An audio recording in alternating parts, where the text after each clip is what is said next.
วยประกาศทองยินลูกสุดท้ายก็จะเล็กน้อยส่วนมุสิฟ้ามาจากบ้านนาสะไทยเป็นลูกสาวของเสือดำเซลล์รุ่นพี่น้องของเราหายใจไปยับกันมาเสียกันยับมาตัวกันมัดหัวก้อยเงิน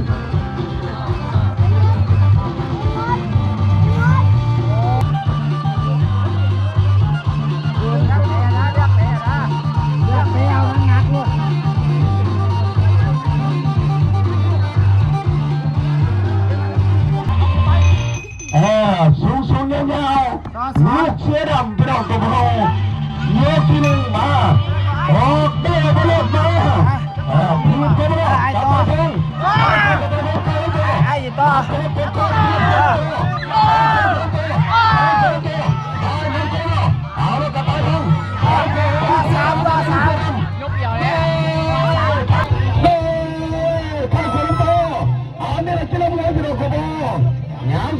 ยังอยู่ได้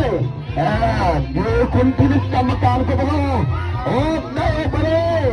โอ้ได้ไปโอ้ยถือคนแถวโคเข้าตัวเยก้อนเพชรน้อยลูกเสือดำเพชรน้อยลูกเสือดำ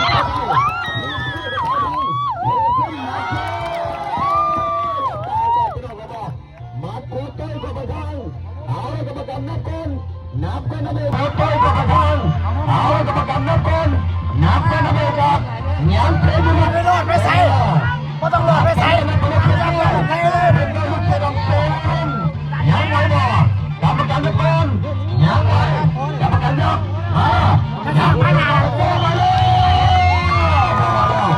ตายยังเลยอยู่ตายยังเลยอยู่ตายยังเลยอยู่ตายยังเลยอยู่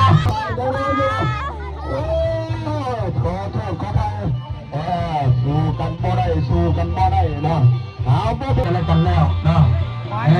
กรรมการชูด้วยน้ำสีแดงประกายทองยิ้มเอาชนะรับเพชรน้อยรอบเสือดำโชว์